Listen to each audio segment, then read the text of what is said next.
This is the 20th season of Bass Talk Live.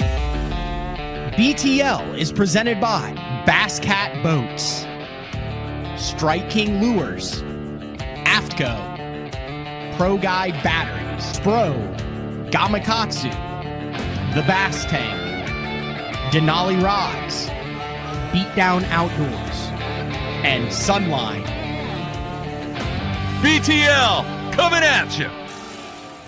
Good evening, and we are back for late night BTL Day 1 of the Bassmaster Classic. Spent all day up in Tulsa at the Expo Center and the BOK Center. Then made the hour and 20-minute drive back to Shawnee, Oklahoma. And we're going to do the post-game show a little bit differently. We're going to talk to a handful of BTL regulars, familiar faces that kind of experienced Day 1 of the Bassmaster Classic on Grand Lake, which is currently being led by Justin HAMNER, who just a month ago was sitting across from me in this seat, getting his stuff rigged at the Bass Tank from Scott Palmer and the guys at the Bass Tank. Hung out, did an in-studio show, one of the good guys in the sport, narrowly.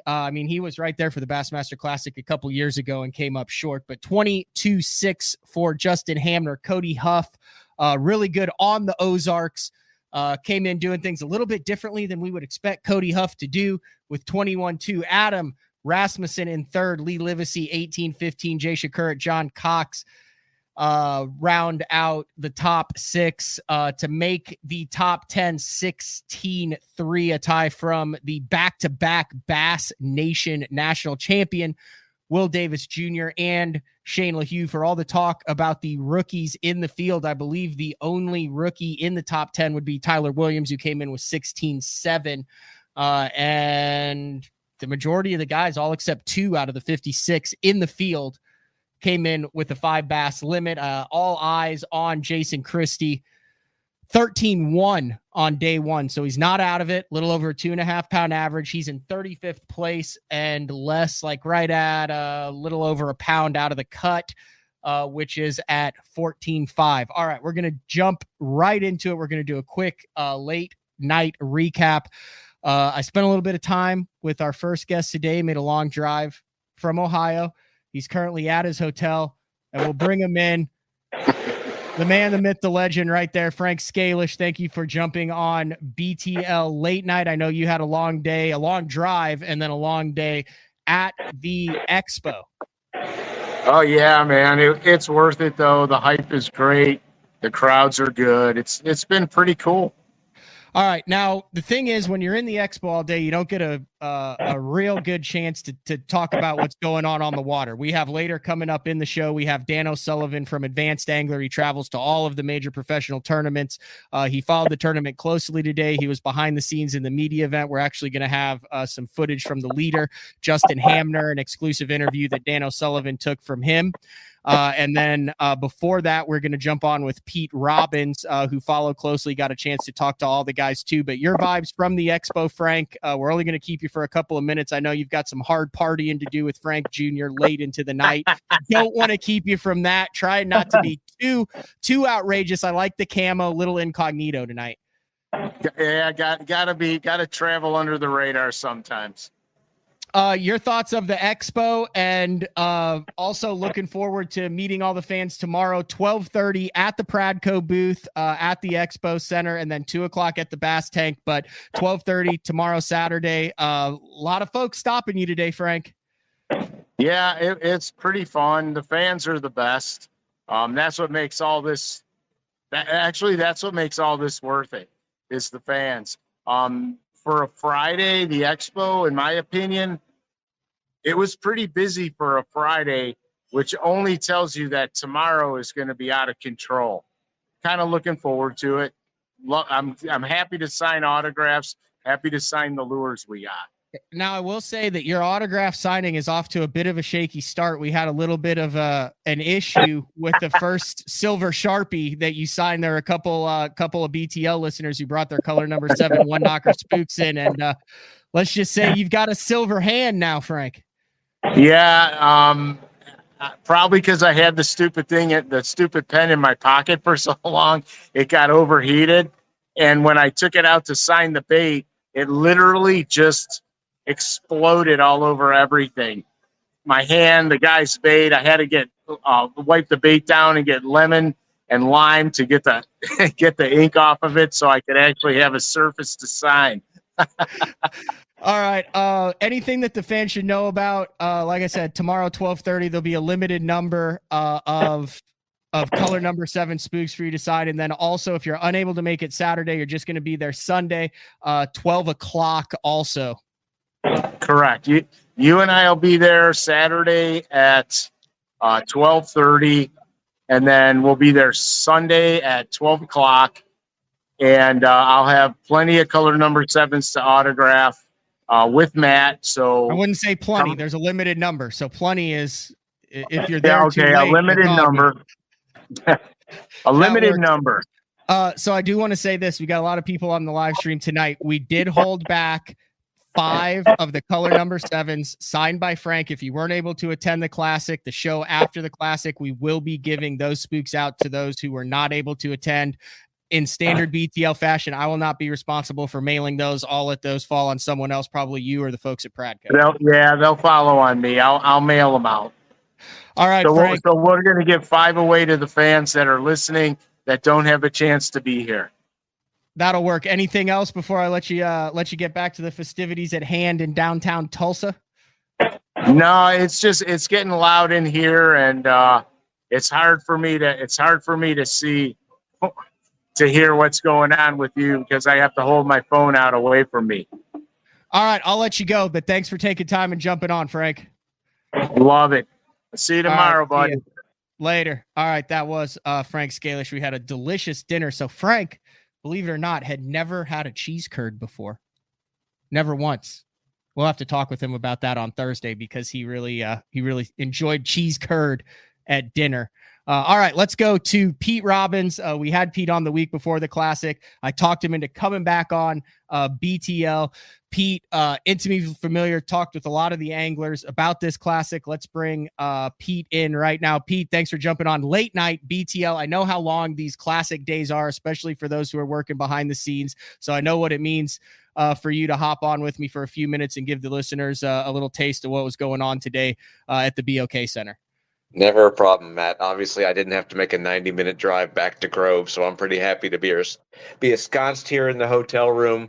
Came back, did not eat dinner in the media room, had a bowl of cereal in the room. I'm sitting here right now. My wife, Hannah, is watching. I think it's Bridget Jones's Diary, which is about a far cry as you can get from the Bassmaster Classic, but it's a nice change of pace. All right, Pete, let's get down to the nitty gritty. Your opinion. You've covered a bunch of these things. It's the third one you've covered on Grand Lake, from Cliff Paces to Edwin Evers. Your initial reactions now that we have a third of this thing over and we kind of know some of the players that are going to play key roles in the Classic for the next couple of days. I don't think we know who the key players are. I mean, there's so many. What do we have? 54 out of 56 limits, 50, Very something impressive. Like that. Yes, I mean, 54 out of the 56 and 53 out of the 56 had at least 10 pounds, 10 ounces, and the cut for the top 25 is only at 14.5. The Super 6 is currently sitting at 16.14. I mean, that's not a huge gap at a lake like this. It's not like there's a lot of 9 and 10 pounders here, but there are a lot of 4, 5, and 6 pounders here. So it's not unreasonable to think that some guy who caught 12 or 13 today could catch 25 tomorrow with the right bites and make a quick leap, or a whole bunch of guys could catch 18, 20, 25 and make a quick leap. Were a lot of the guys that you talked to disappointed? Were they surprised? How was the bite compared to their practice and what they were expecting? I think the drop in the water changed things for a lot of guys. I think there were obviously bite windows. No one seemed too disappointed. What's been weird about this Classic is normally you have sandbaggers and normally you have guys complaining about things not working out. I didn't hear a lot of that in the media room. I don't know if it's a new happy, shiny Bassmaster Elite Series, Bassmaster Classic, but people seem pretty satisfied for the most part. I didn't hear a lot of grumbling. People seemed happy to be giving interviews and feel like I heard more guys say that they caught more than expected than guys saying, holy crap, my fish completely abandoned me. Biggest surprise of day one. Biggest surprise is that we didn't see more bags over 18. Based on what I saw during practice, I mean, we still saw quite a few of them. We saw what? 2 bags over 20 and a total of 5 over 18. Mm-hmm. I really thought that there were going to be a bunch of guys bunched up in that 17, 18, 19 pound range. And that could still happen. It could still happen in a big way on Sunday. Unfortunately, a lot of guys won't be there to enjoy that on Sunday.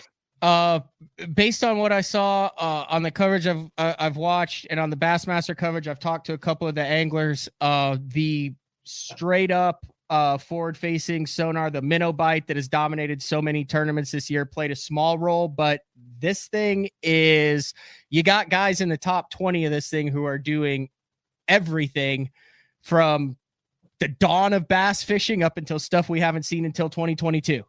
Fair assessment? Yeah. I think it's great. I think it's great for the sport to see that forward facing sonar is and likely will be for the foreseeable future a tool that people use to supplement their fishing.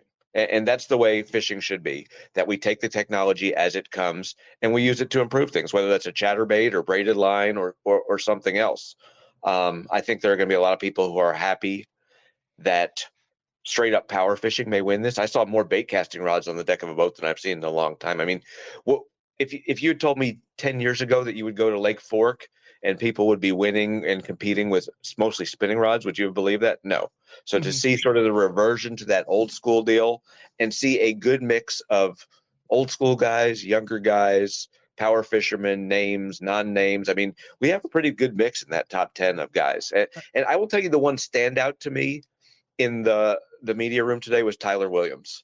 I didn't know what to make of him. I've watched him a lot on live this year, but really hadn't spoken to him much. He seems remarkably genuine and happy to be there. And, you know, when we see the guys like Taku who genuinely are enjoying themselves out there, that gives you faith in the future of the sport. And I think Tyler Williams is in that mold. It really does. I'll ask Dan O'Sullivan the same question. We're media. This is our job to do this. A lot of focus. I would imagine a lot of pressure had to be on Jason Christie coming into this thing. All indications leading up to it was this is going to be in his wheelhouse. Can Christie still win the 2024 Bassmaster Classic? Pete Robbins, your answer as he currently sits in 35th place, a three-way tie for 35th with 13 pounds, 1 ounces. No question, Jason Christie can still win. Edwin won it without catching a limit all 3 days. You know, there's Christie knows this better than anyone else. There's a 30-pound bag in there that has his name on it. Whether he stumbles across them, whether he zigs at the right time or zags at the right time, it remains to be seen. But Christie, of all people, especially with a classic trophy on his mantle already, he's someone who's going to be pretty unflappable. I just don't see him as getting spun out by a tough day. Did you get a chance to talk to Ben Milliken at all? 45th place, a lot of 402 red shirts walking around the expo today, 12-pound limit, 2.5 pound average. And they started off on him. He had a limit quick, kind of fishing some marinas, forward faces sonar with a jerk bait, moved out to the main lake later. Did you get any gauge on how he felt? I talked to him at media day and after that, and it sounded like he felt pretty confident going into this derb. I didn't talk to him today, but like you said, I walked around the expo and the red 402 signage was insane. I mean, again, I'm trying to be the glass half full guy here. If he wins, I don't know if it's good for the sport or not that a rookie comes in and wins. It doesn't seem like he's going to based on what happened today, but clearly he brings a huge entourage with him, a huge fan base. And, you know, if we're going to break out as a sport at any point and become bigger than we already are, we need those larger than life characters. To some extent, I was talking to someone today. He's Ike 2.0. When Ike came out and won a classic in 2003, people didn't like him. Now he's in the Hall of Fame. I mean, you have to break a few eggs to make an omelet. And I think Milliken is breaking some eggs right now. He may not break them all this week. He may not cash them all in this week, but it seems like he's here to stay, and it seems like at some level that's really good for the sport.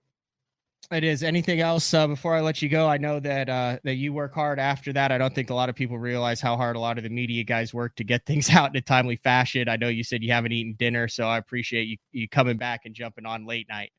I'm happy to be on anytime. I will be back at the expo tomorrow. One really cool experience that we had today was we were walking from the expo to the BOK Center, and someone wearing a BTL hat stopped us and said, "Hey guys, I really like what you guys are doing. Would love to talk to you later if you're back at the expo tomorrow." So The reach of BTL is real, my friend. I mean, we value what you do. We value the fact that you're up at almost 10 o'clock at night doing this still. Well, I appreciate it, Pete. It's kind of the only thing I know how to do. So we'll just leave it at that. So, all right, get some sleep. I'll see you tomorrow. Thanks, Matt. All right, that is Pete Robbins. So I wanted to get the perspective of an angler who has experienced the Bassmaster Classic, knows what it's like. I saw him today at the expo. A guy, like I said, who's been on BTL several times this year, did the Let's Fish TV tour with him to kick things off on Classic Week in Tulsa earlier. Let's bring in Andrew Upshaw. You got me, Andrew? I got you, buddy. I got you. All right. You've been in the Classic. You know what it's like. What are these guys thinking after day one, kind of depending on where they are in the standings, and after so much hype and so much practice leading up to it? What are some of these guys feeling that are trying to make a move tomorrow? I'm gonna tell you right now, most of them are feeling exhausted. That is one thing that people don't understand that haven't been there, and I dang sure didn't understand it whenever I was fishing, is the time constraint. I mean, not only are they making that long drive to the tournament in the morning, they're making the long drive back to weigh-in. The weigh-in was slightly delayed this evening. It ran late. By the time any of them got done with re-rigging their tackle, it's 10 or 11 o'clock, midnight, something like that. I mean, I promise you there's still guys in the boatyard right now reevaluating their days. They haven't even eaten, just like Pete hadn't. It has been a really long day, and a lot of them, the day probably went really fast. And it's just, especially for the guys that are below 20th place right now, some of them are sitting back saying, man, if we'd have just had this or just had that condition, what would have been different? But with that being said, I think you're going to see a lot of different changes for tomorrow and some adaptation, an adapting aspect of that bottom 25 that are really definitely going to have a big move in this tournament. It's mentioned that it's interesting that you mentioned adapting. So Kyle Patrick, he's in 12th place. Had a really good pre-practice here in December.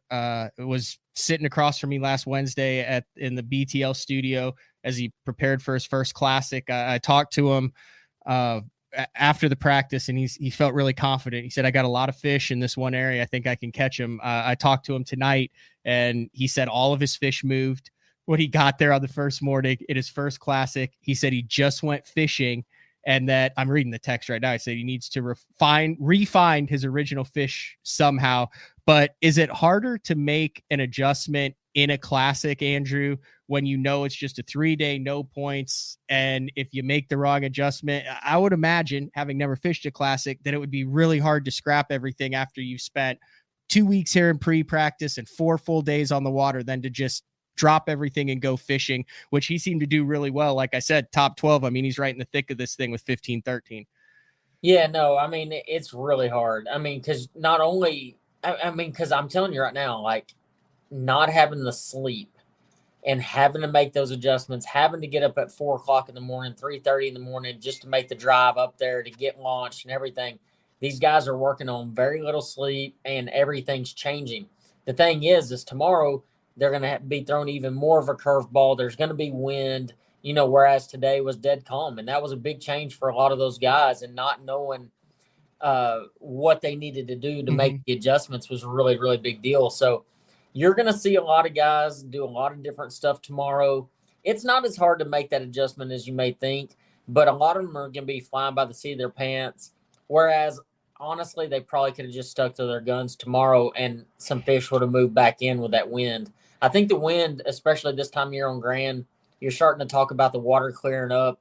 That changes the bite significantly, but that wind changes it back. It's just a really weird place how wind really affects this fishery, and I think you're going to see guys blasting tomorrow for sure. A striking guy, Greg Hackney, one of the cool things, he started off this morning, and it shocked me when the guy started off with a plopper on TV on Grand. I mean, it's been a while since we've seen a tournament kickoff, a Classic kickoff with a topwater. Chrissy was throwing a topwater a little bit. He ended up finishing in 41st with 12 pounds, 11 ounces. Grand a little bit. You spent some time. You lived in Tulsa for a long time. Do you think we could see topwater play for the rest? That's something going in our Open Pros Pick'em and all this. We never really discussed the option or opportunity of, I mean, there's a chance on Sunday, we got overcast and wind, that we could see the winning fish in the Bassmaster Classic come up and blast a topwater. That would be pretty cool. That'd be awesome. Unfortunately speaking, I don't think it's going to be the thing. I could be wrong. Like, somebody could pick up a buzz bait and just absolutely throttle them on one of those days. I really do believe, though, the next couple days, you're going to start seeing the spinner bait, the square bill crankbait, the chatterbait, things like that really start coming into play more significantly. You know, I actually watched Polinick a few times today on live where he'd have fish short strike his crankbait. And I think a lot of those fish are going to start committing. You're just going to see a lot more fish committing to moving baits tomorrow. You know, you definitely saw some. And anytime that top water starts coming into play, it's because the water's cleaner and there was no wind. We're going to have wind. The top water's not – I don't believe the top water's going to play near as much. I really do believe, though, that you're going to see a massive spinnerbait, square bill, chatterbait bite tomorrow. I think it's going to be just killer. You're going to definitely still see some jerkbait stuff. But I'm going to tell you, if those guys were going to catch them scoping around, it was going to be today. We didn't see as much of it today. Obviously, we saw Palmer catch a really, really big one using a minnow. I'm assuming, this is just an assumption here, just knowing the fisherman, HAMNER is probably throwing a jerkbait. He's extremely good at it. But otherwise, I mean, I think they're catching them in the dirt, and that's what Grand Lake is known for.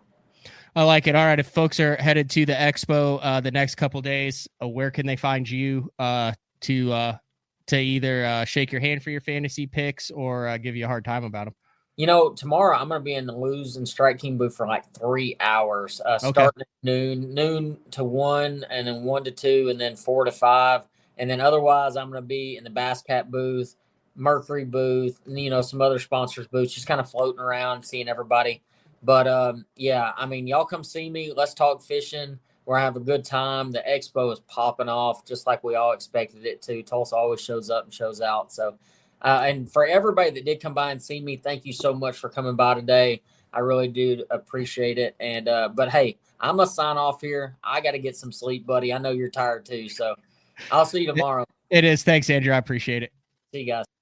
All right, Andrew Upshaw talking about it now. All right, now let's go to the guy. I think he talked to.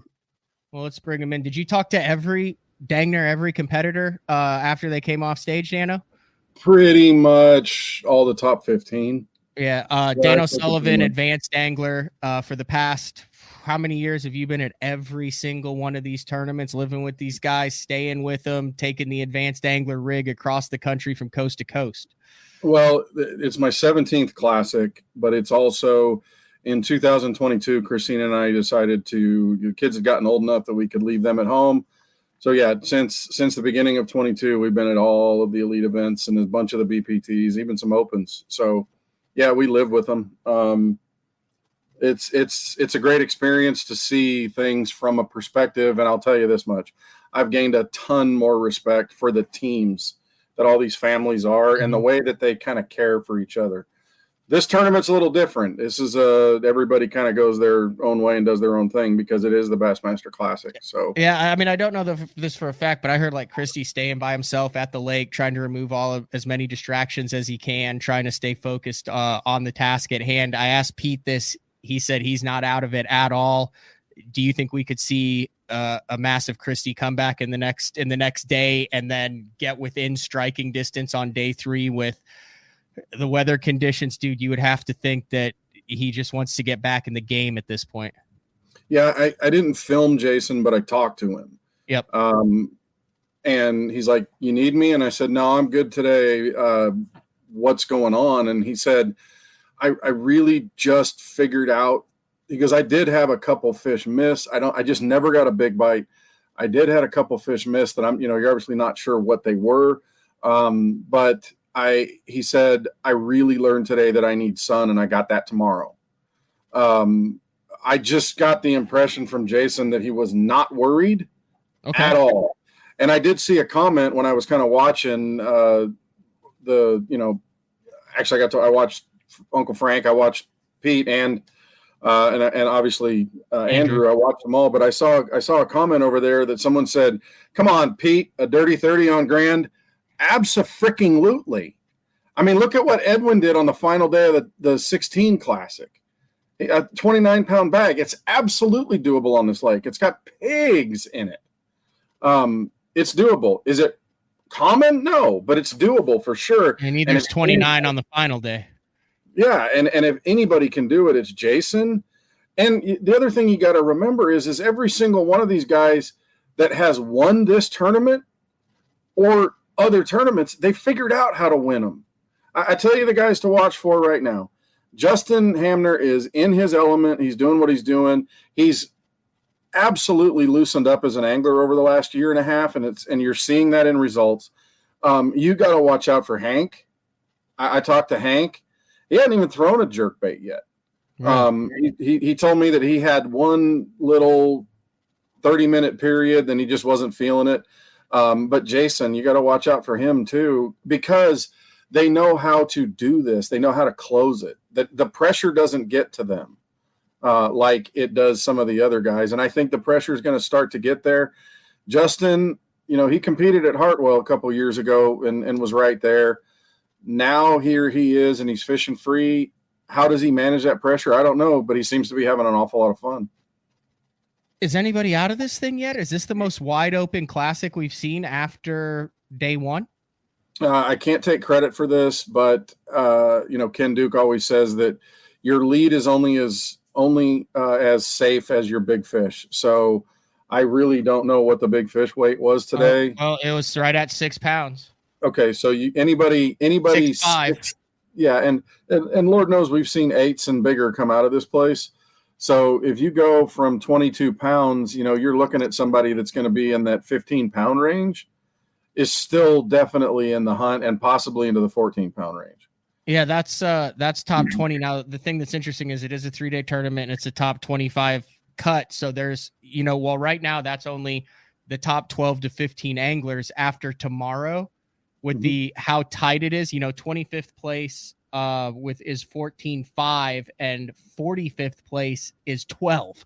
That's only 2 pounds between 25th and 45th with only 56 anglers in the field. So we might go into championship. I mean, who knows what the heck's going to happen tomorrow?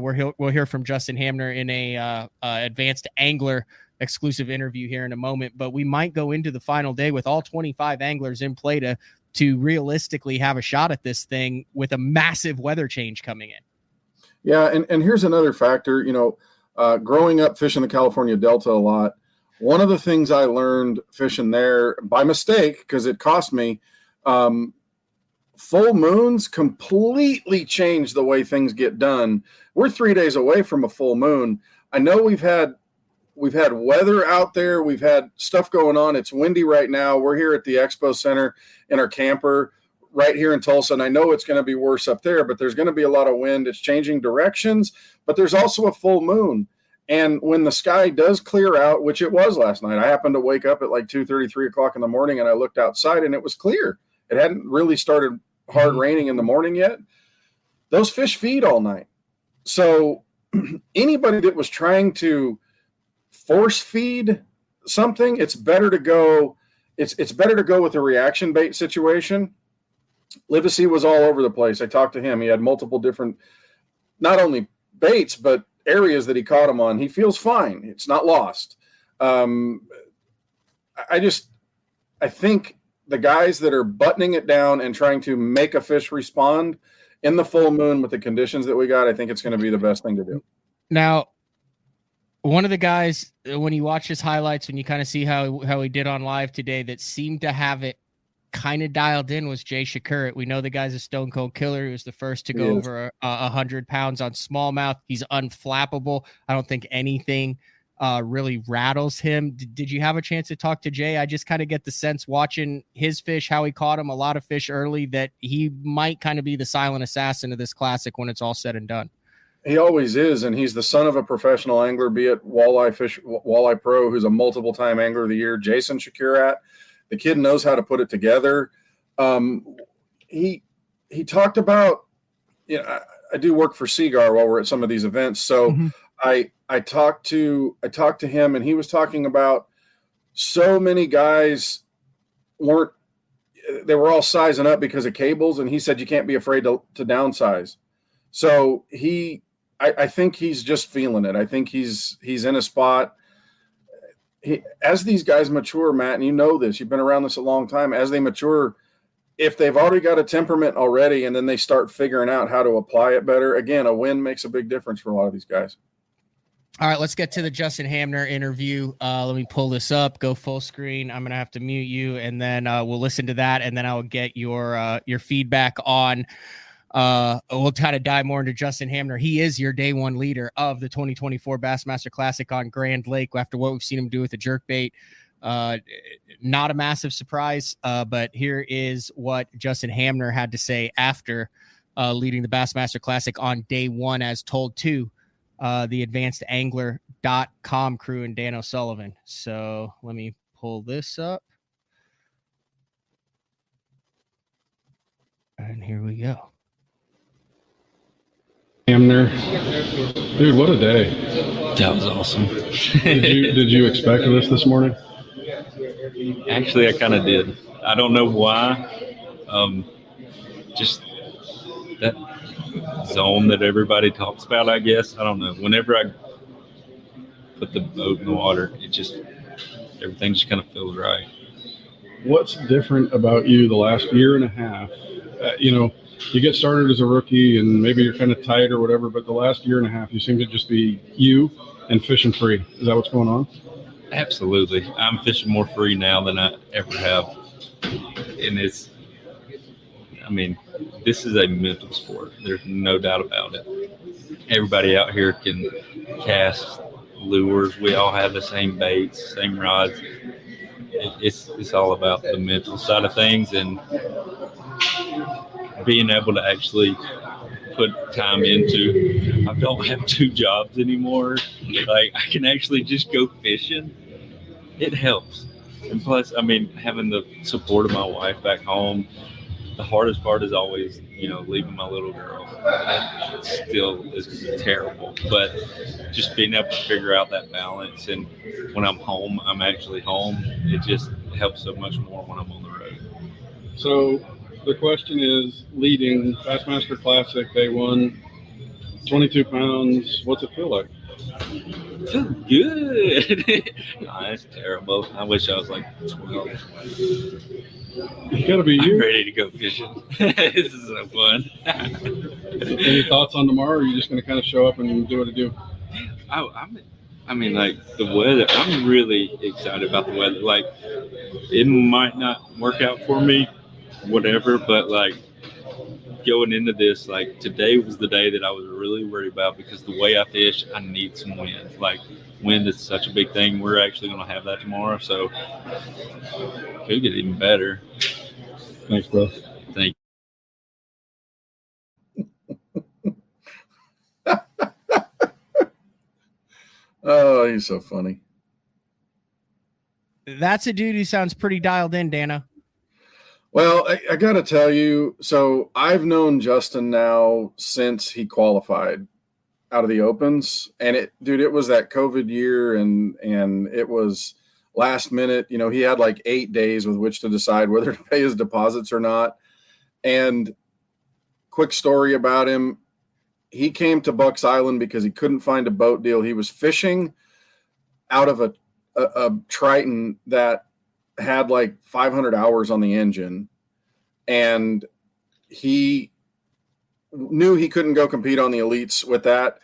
He brought us his boat so we could consignment sell it. The transom was the stringers had broken free from the transom, so we had to get it repaired before he could sell it. But he figured out a way to be able to buy a Falcon from Bucks Island, which is the dealership that I help with marketing it at. Bought a Falcon. Like, he's a guy who's, yes. Bought. And I will tell you that Bucks Island helped him about $1,500 on the first one. He did this for 2 years, and then Falcon brought him on full time. The first 2 years of his career, I'm talking gripped. And when he says, I'm not working 2 jobs anymore, he's done enough now to where he doesn't have to operate the lawn cutting business. And he was also helping his dad in a concrete business. And he's a goofball in a good way. And he's just enjoying this. And, I mean, if he made this work today, he also told me that he's kind of off by himself, which can go 2 ways. You can be off by yourself and be completely lost and, oh, what did I miss?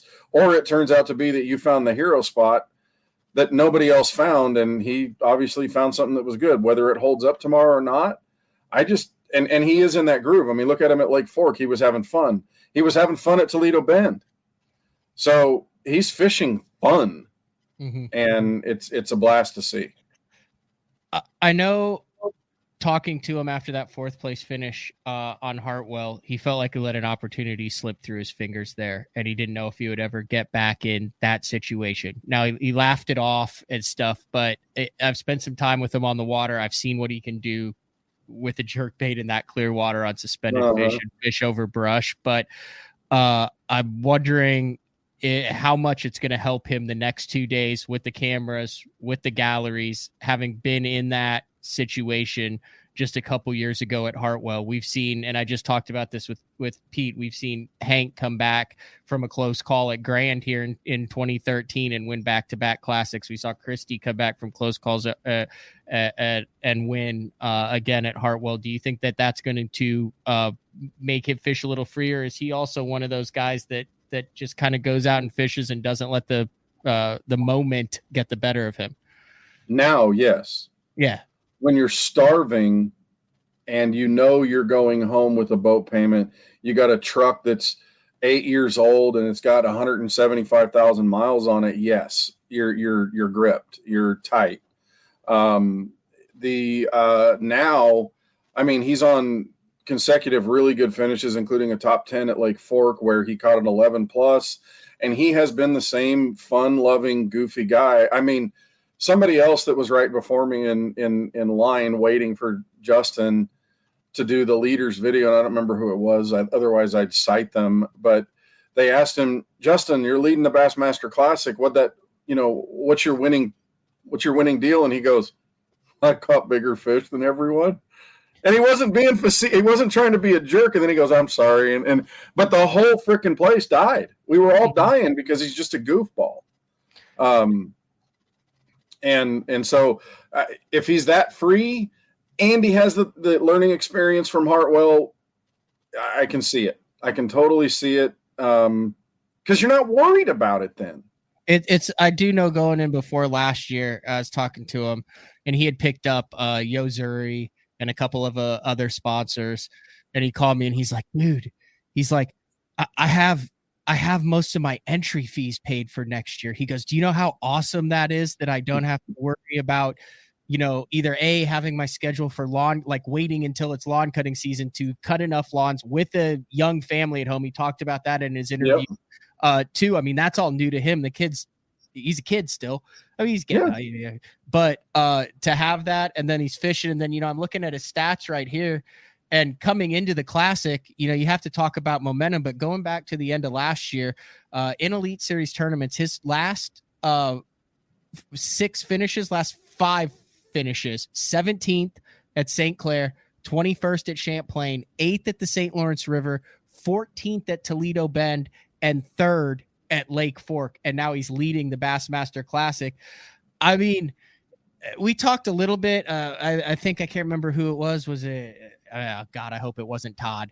It might have been Todd who picked him, or Ish, or one of the guys. Andrew picked HAMNER and said, "Dude, he's fishing really good right now, and he's got a jerkbait." But he comes into this, and maybe we should have been focusing a little bit more on him. Look at those results coming into it. So really, it shouldn't be that big of a surprise that Justin HAMNER's leading day one of the Bassmaster Classic.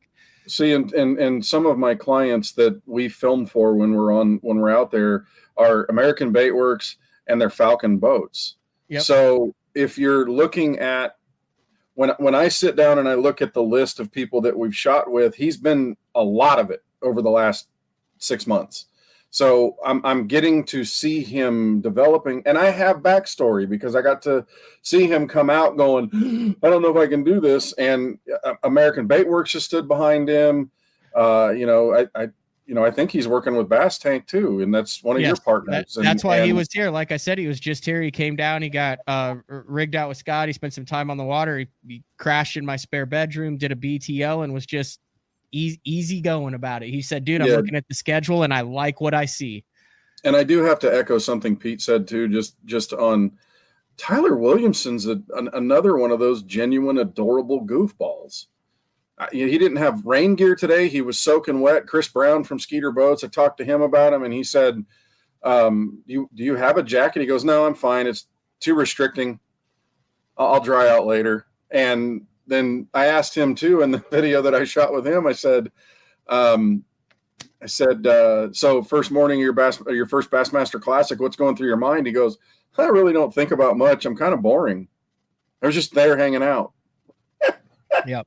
Again, the whole place starts laughing. They're not trying to be funny. They're just genuine being themselves. And Tyler Williams put in a lot of practice here with that jig. He caught a lot of big fish in practice. He posted a couple of them. When he posted, I'm not sure if I'm catching small fish or if the fish I'm catching at Grand are just small compared to the ones I was catching at Fork. I was like, ooh, that might bode well for him. But it'll be interesting to see. All right, let's talk about a couple of the other guys in the top. Cody Huff, an Ozark guy. He's known for the Rapala jigging spoon on Table Rock Lake. He's known for what he did out the channel on was it Toledo Bend in a tournament. But I think Cody Huff has shown us that he is not a one-dimensional guy. The one thing that I talked to him about, and I try to get a sense for it on the first day, especially when I'm interviewing, is how much room do they have to fish? And he was voicing that he had pretty much his spots to himself, but that he'd seen the flotillas of people and that were running around, and he was he mentioned having to manage that tomorrow because he's probably going to have a camera in the boat, and he's going to have people are going to know where he's at. So, I mean, he's not floating around in the middle. But he's fishing pockets, and the pattern that he's running was one that he was going to have to manage how people do things. And he was a little afraid of that. There's typically an open guy who makes a run at this thing. Very underrated angler. I know, I do not personally know him. He's a Wisconsin angler very well, but I know other anglers who do. They say, incredibly talented angler. And that would be Adam Rasmussen. He benefited from a big fish today, but he's a guy who is 39 years old and in the top 3 in the Bassmaster Classic.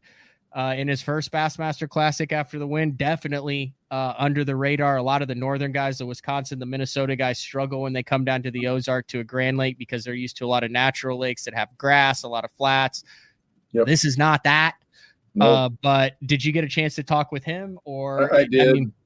I did, and I will say this is that there's a real ease to him. I don't know if it's one of those super easy or if it's that controlled. He spoke in very measured tones, talking about fishing, the dream to fish the Bassmaster Classic and then hope to make the Elite Series. And here he is on one of them. Felt like he was in a good position, fishing to his strengths. And I don't ask real specific questions to get absolute on day one, because it's nowhere near close to juice day, and I don't want that stuff going out.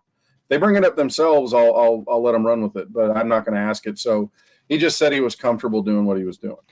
We haven't mentioned this yet. So another guy who would have been right in the mix, who is scary when it comes to shallow water and knows how to close, is Drew Cook.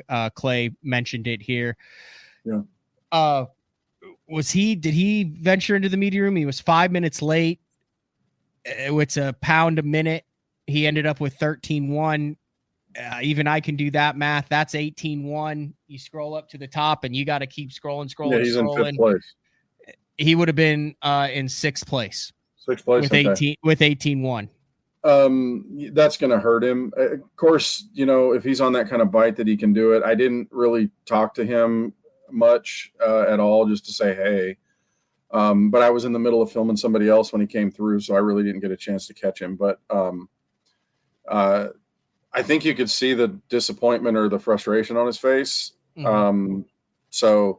But no, he knows how to win, but you can't make those mistakes here.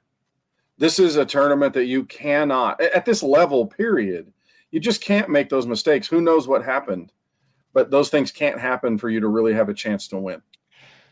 All right, let's get some generals out of the way, then I'll let you go. I know you've had a long day. Like I said, you're in the camper. It's 10 o'clock at night, and you got to go do it all again for the next 2 days. Gladly do it. So bait-wise, this is, well, I just meant the whole classic thing, not BTL late night. But this whole classic was power fishing versus scope. So there were 3 options. There was straight power fishing, burning the bank, flipping docks with jigs, spinner baits, and cranking. There was a hybrid where we're seeing a brush pile with a jig or a jerk bait thing, a lot of forward-facing sonar, but not the straight up. And then there was scope, like how we saw Luke Palmer catch a 6-pounder. And the minnow thing. Based on what you've seen after day 1, what's the percentages breakdown on the percentage of the field that's kind of doing what? I think the guys that are doing really well are power fishing, other than the Luke Palmer that he caught the big one. Mm-hmm. But I think you're looking at power fishing. HAMNER, that may play some into his jerkbait pattern a little bit, that you see him and go do something. Because don't forget, yes, live scope is a tool for making a fish bite, but it is also just sonar that you can figure out what's going on. You may not be able to stay on them or want to stay on them with the tool, but at least you know that there's something there in the area. So I think it's going to factor some, but it's power fishing. And really, if I had to say right now, the guy to really, really, really, really watch for is Hank. He just had that. It seemed like he caught more 2 3/4, and the Bass talked about it on Bass Live today. Zona and Davey Height brought it up, more 2 3/4 to 3 1/4 pound fish than anyone else had never had a kicker bite, which is really hard to compete on, Grant, if you don't put your hands on a 5+. He just had that thing. Mm-hmm. You know what I'm saying? He just had that thing. There was about him. How wild would it be if we see Hank Cherry join Rick Clunn and Kevin Van Dam with the 3 most, they're obviously tied with 4.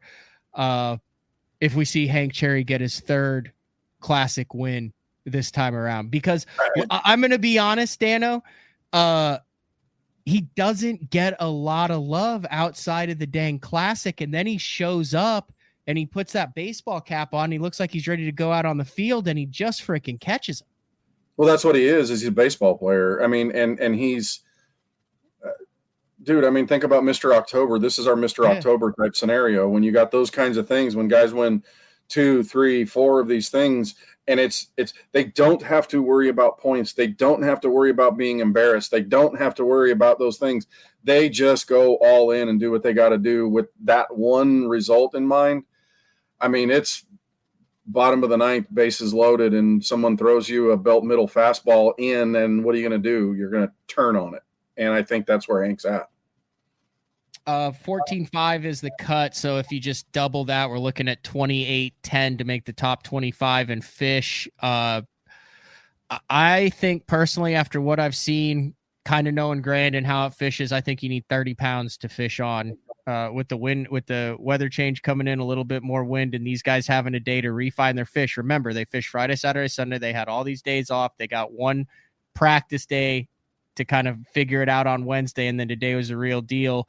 I think it's going to take 30 pounds to fish on Sunday. Well, that would fit right in. That would fit right into everything we've ever said in the past, which is double the weight and add 2. And add a pound. Yeah. Yeah. It's that falls right into it. So it wouldn't surprise me. But it just is, this is a very interesting tournament. That's what I got to say. I'm excited about the way this is going to shape up. I really am too. Anything else that you think is noteworthy for the listeners? We got over 330 live on right now. Anything else that is noteworthy for those? I mean, because dude, the goal is to try to entertain, educate, and engage. But if you can get a little tidbit to where when they're watching it tomorrow, they're going, oh, this might be something, not just a fish catch. Anything else? You gotta really watch how these guys manage the crowds. There's always a bunch of people here at Grand Lake. You're gonna have to watch how these guys manage crowds. It sounds to me like much of the top anglers are not really tight on each other. It's not fishing as small as we thought. If you start to see crowding, how those guys manage it, that's going to be the biggest thing, and how they do it. And they just, you can't miss any opportunities in this tournament either. It's all over the board, man. I mean, you got straight power fish. You got a Lee Livesey in the top 5. You got guys in their young 20s. You have John Cox, who we haven't even mentioned, who's in 6th with 17 pounds. You got a 2-time Classic winner. You got a rookie, and you got a back-to-back Bass Nation national champion who, by the way, has also won an Elite Series tournament and is very comfortable on lakes like this in Will Davis Jr. Well, you got and I talked to Will too. He didn't get on him until late. What he was planning on didn't. And actually, now that I think about this, a lot of guys their morning did not go how they planned. Mm-hmm. So a lot of what they figured out was late. So whether that's learning and then adjusting because of what happened, or it's just becoming the adjustment thing, and whoever thinks the furthest ahead with these fish and these conditions is going to be the one that's going to do this. I do think consistency is going to win it. Christie has a chance. Some of those guys that are down there, certainly because of what this lake can produce, but it's also something that I think 17, 18 a day is going to put you in the spot, and then have that 22, 23-pound bag on the final day could be what nails the coffin. I like it. All right, guys. Dan O'Sullivan done a lot of great coverage over the years for Basso, and also I guess on BTL, and his website, advancedangler.com. There it is right there. Check it out. Advanced Angler has a bunch of stuff that you can check out, but all of the new videos are on YouTube. Just go to you can just type in Advanced Angler on YouTube. He's got all the interviews up on that YouTube channel right now. The raw interviews, talking to the guys after day one, a really cool, real cool insight to get what these guys are thinking after the first day of the Classic. And if it's easier, we actually post them to Advanced Angler, and there's a link right there on the right-hand side of the page. I just kind of run the top 10, and then you can kind of move through them as there's a feature on there that you can click on to. If it's easier, that's great, whatever. No, man, just Matt, great. Hey, I did want to give Andrew compliments on what he did with Academy.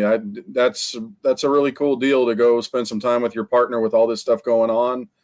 You know, Academy's been a big part of this thing for a lot of years, and to take that effort and put that time in, I got to give Andrew some kudos.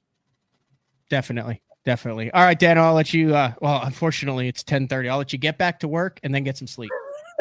I think dinner's first. We're going to do that. Dinner, that. All right. Thanks, dude. Thanks. All right. That is Dan O'Sullivan. We're going to wrap things up for tonight. Thank everybody for jumping on. Just a cool little kind of behind the scenes look. Do want to remind everybody 12:30 tomorrow, Saturday, at the Pradco booth, 2 p.m. at the Bass Tank booth, and then 3 p.m. I'm going to stop by the Lucky Lure booth on Sunday, 11 o'clock at the Bass Tank, 12 o'clock at Pradco, and then 1 o'clock I'll head over to the Pro Guide battery booth. Just stay tuned. I post updates on my Instagram and stuff like that. So that's kind of where I'll be at, Matt Pangrack, on that. But big shout out to Pete Robbins, Andrew Upshaw, and Dan O'Sullivan, and Frank Scalish for jumping on. Up bright and early. We'll be at the expo tomorrow. Kind of a cool deal there. Gretchen and Katie from St. Jude, who, like I said, I talk ad nauseum about St. Jude, but I'm going to continue to do it. They actually wanted to experience the Classic to see how they could enhance the St. Jude tournament and just see what the Classic was all about, because they're so involved with that Dick Hiley St. Jude Bass Classic up in Minnesota. I'm going to kind of show them around the expo tomorrow morning as well, and it's their first Classic, so looking forward to doing that. All right, I think that's all we got for tonight. It's been a long day. Met a lot of great BTL fans. Looking forward to meeting a lot more great BTL fans at Bassmaster Classic Expo. If there's anything you've ever seen, heard, want to put your hands on, talk to the people who are behind the scenes. This is it. Go up to those guys, talk to them. Hey, how you talk about this? Show me this beat down mount. Show me this battery. That's what those guys are there for.